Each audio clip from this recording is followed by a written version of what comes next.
Hey yo tout le monde et bienvenue aujourd'hui dans une nouvelle vidéo. Aujourd'hui on parle de iRacing, plus précisément le contenu de la nouvelle saison, la saison 4 2024 d'iRacing qui devra arriver vers septembre, mi-septembre, fin septembre.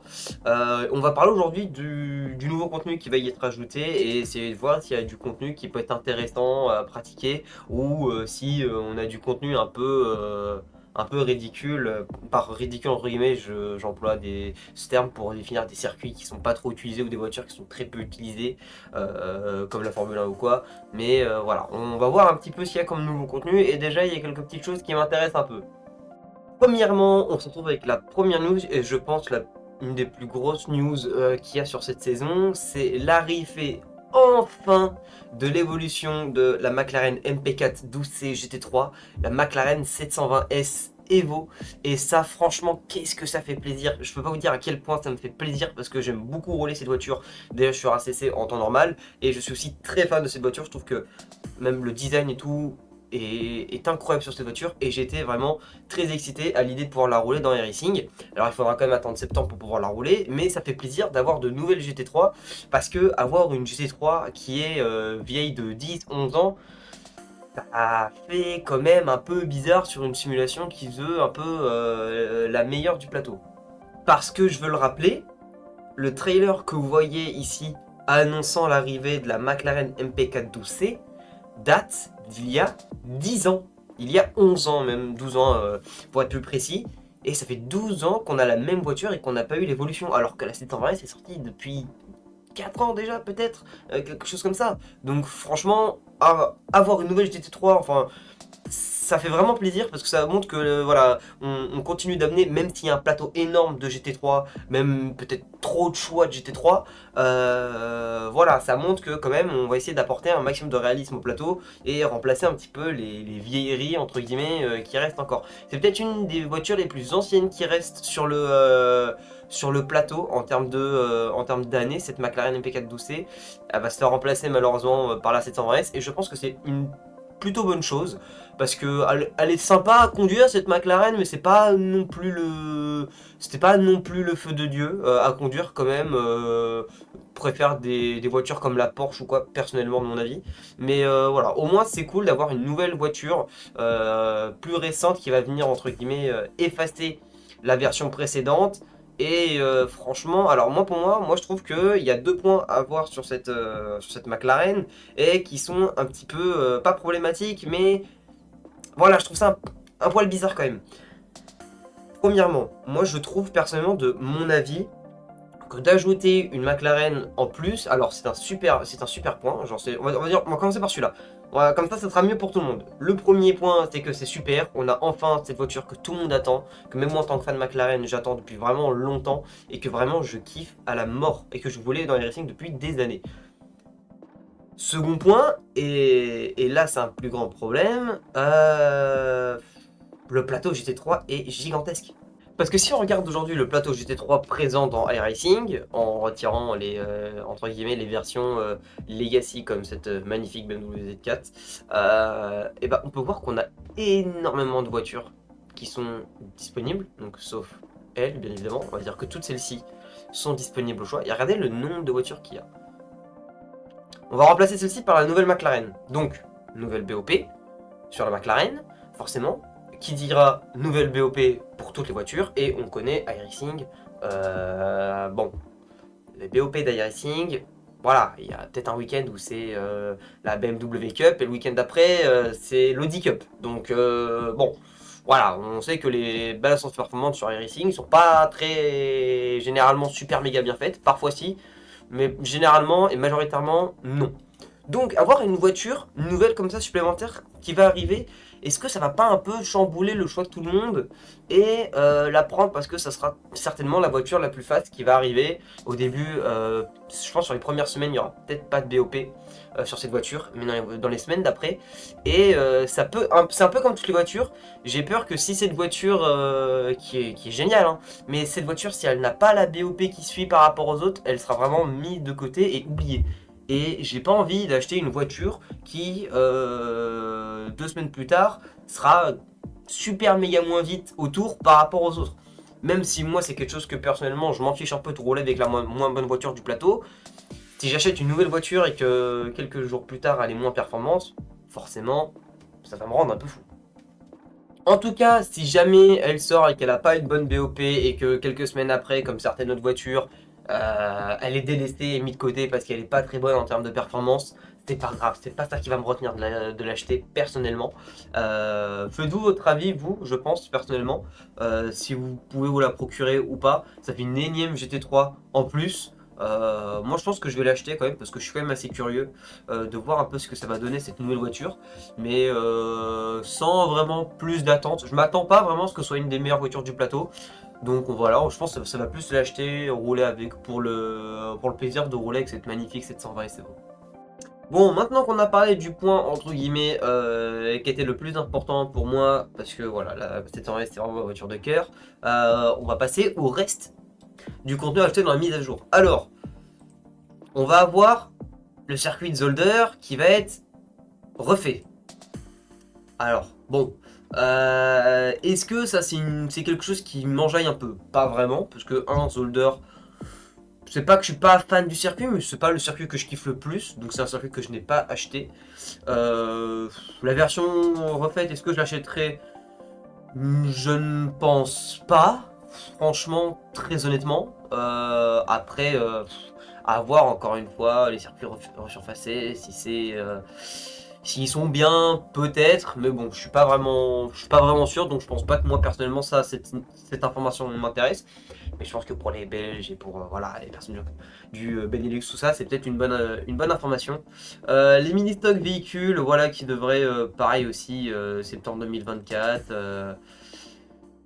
Ok, ils sont pas sur des détails, ça va être de l'ovale américain ou du dirt ovale, etc. Mais bon, après, ce genre de véhicule, personnellement, euh, bon, moi ça m'intéresse pas. Hein, voilà, qu'on se le dise. Une nouvelle configuration sur le circuit de Charlotte Oval. Là aussi, c'est pas quelque chose de fou. Peut-être que ça va en intéresser plus d'un, peut-être deux ou trois. C'est pas un circuit qui tourne beaucoup, Charlotte Roval, surtout le tracé Roval, donc à voir ce que ça va donner, mais voilà, je suis pas vraiment sûr là aussi que ce soit quelque chose de cool. Mais normalement, vu que c'est une nouvelle configuration, elle sera ajoutée gratuitement. En plus, Charlotte est un circuit gratuit, s'il ne dit pas de bêtises. Nordwick Esbro, donc du coup, lui aussi, circuit qui va avoir une update, voilà, qui va être refait. Alors, pour celles et ceux qui ne voient pas de quel circuit on parle, je veux parler de ce circuit. Le circuit de Norwich Esboro, c'est un petit circuit, voilà, un petit circuit ovale qui en fait accueille la NASCAR principalement pour la course du All-Star Race, la course à 1 million de $. Donc c'est un tout petit circuit sur à peu près un peu moins d'un mile, je crois un peu moins d'un kilomètre, quelque chose comme ça, précisément. C'est un petit circuit de NASCAR assez sympa en vrai de vrai, mais ça n'a pas non plus grand intérêt. Là aussi, ça rejoint un petit peu ce que je disais sur la vidéo de NASCAR de la dernière fois. Ça pourrait servir aussi de test hein, pour NASCAR 25. Mais voilà, peut-être pour ceux qui font de la NASCAR principalement, ça peut être une bonne information. La part des gens ne vont vraiment pas capter cette information. Mais voilà, au moins ça peut être voilà, un circuit qui va être refait. Et voilà, c'est sympa de la part d'iRacing, mais pareil, là aussi s'il va falloir repayer pour une nouvelle version, là non plus, je pense pas que grand monde va l'acheter. On continue alors avec un No New Vehicles. Alors, on va avoir un nouveau véhicule, mais qui pour l'instant est inconnu. Donc voilà, c'est un peu un véhicule surprise qu'on devra avoir. Bon, alors en vrai de vrai, s'il y a potentiellement un véhicule que j'aimerais, moi j'aimerais bien potentiellement la nouvelle M4 en GT4. Elle est vachement pas mal. Elle était sortie sur Race Room il y a quelques temps. Et elle était déjà pas mal sur Race Room en vrai de vrai. Et en vrai, c'est une voiture que pareil aussi j'aime beaucoup. Donc en vrai, une petite M4 GT4, j'avoue que ça ferait plaisir. Ça me permettrait en plus de me lancer dans le GT4. Donc en vrai, ça serait plutôt pas mal. Après, sinon, j'ai pas vraiment d'idée sur quoi ça pourrait être en soi, en temps normal. Donc ouais, je pense que franchement, la petite nouvelle M4 GT4, c'est peut-être pas déconnant. On enchaîne du coup, alors voilà, avec la plupart. Donc là, vous allez avoir les pas mal de circuits. Alors, on va surtout parler de circuits ici.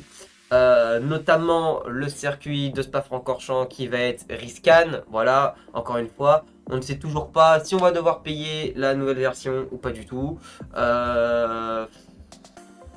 En soi, si on te fait, moi, si ce circuit de Spa-Francorchamps est mis à disposition avec ce Riscan et qu'il est payant, moi sur le papier ça me dérange pas parce que je n'ai pas acheté la version Spa d'avant. Parce que je me suis dit je vais attendre que cette version sorte et à tous les coups je vais perdre de l'argent là-dessus. Sauf que si je suis du point de l'acheteur du circuit Spa-Francorchamps de base et que je vois qu'il y a une nouvelle version Riscan et qu'ils vont me la refaire payer, c'est vrai que j'aurais un peu les poules. En vrai de vrai, ça m'embêterait un peu. Donc, est-ce que le fait de remettre un circuit en version Riscan et de le faire payer est une bonne ou une mauvaise chose? Ça peut être un sujet de débat en live ou en vidéo, mais c'est vrai que c'est assez intéressant parce que on peut avoir les deux avis du point de vue du gars qui va acheter, du point de vue du gars qui a acheté et du point de vue d'iRacing aussi. Riscan un circuit, ça demande du temps et de l'argent.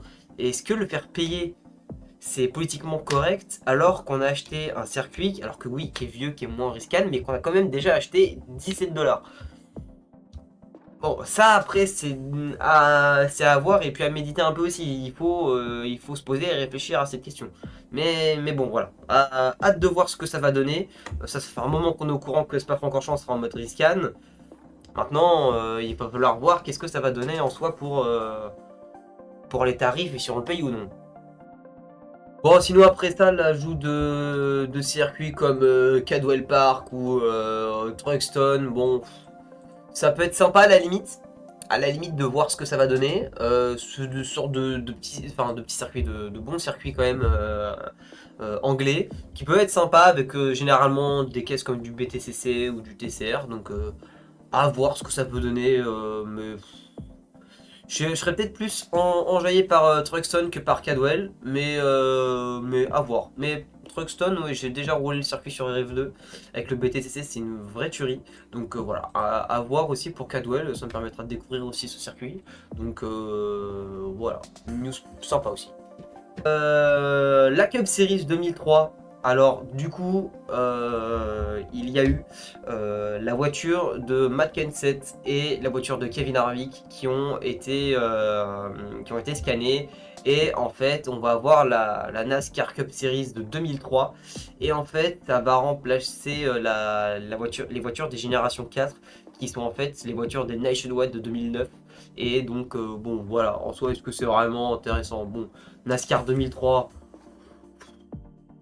bon, voilà, quoi, on va dire que la catégorie est un peu dépassée, donc en vrai, pas méga ouf, pas méga ouf, mais franchement, voilà, peut-être sympa pour celui qui est fan de NASCAR et particulièrement de cette saison 2003. Le mode carrière, alors oui, ils veulent un petit peu améliorer le mode carrière d'iRacing. Euh, je suis un peu, voilà, franchement, je suis un peu étonné, j'ai un peu envie de voir ce que ça va donner. De mettre peut-être proposer des séries, des compétitions par rapport à la catégorie à laquelle on roule, par rapport à ce qu'on fait sur la simulation. Ça peut être intéressant, mais est-ce que ça va vraiment changer grand-chose, ce mode carrière? Bon, pas sûr, pas vraiment sûr, mais bon, bah voilà, c'est toujours sympa d'avoir une petite mise à jour du mode carrière. Et, euh, et voilà, et c'est important aussi de marquer c'est aussi une complète reconstruction de l'UI système Intime. Voilà, donc voilà, directement Intime, dans la simulation directement. Donc voilà, à voir potentiellement pour le futur ce que ça peut donner. Bon, et ben voilà pour cette vidéo. Si jamais vous l'avez aimé, n'hésitez pas à mettre un petit pouce bleu et à vous abonner avec la petite cloche, ça fait super plaisir. N'hésitez pas à mettre un petit message dans les commentaires, je prends le temps généralement de y répondre tranquille. Si jamais vous êtes content pour un certain contenu ou si jamais vous attendez un autre contenu, qu'est-ce que vous attendez dans les prochaines saisons d'iRacing, voilà vos attentes et puis ce que vous attendez un petit peu dans les prochaines saisons d'iRacing, ça peut être très intéressant aussi de mettre votre avis en commentaire. En tout cas, voilà, si jamais vous avez apprécié cette vidéo, n'hésitez pas à me le dire, comme ça je pourrais continuer d'en faire de ce type pour les prochaines saisons ou quoi, si jamais vous kiffez, on pourra continuer ce genre de petits concepts, et ça peut être vraiment sympa à faire, en tout cas moi je prends beaucoup de plaisir à le faire, donc voilà, si jamais vous kiffez, vous, c'est le plus important. Moi je vous dis à la prochaine, dans une prochaine vidéo, et ciao ciao.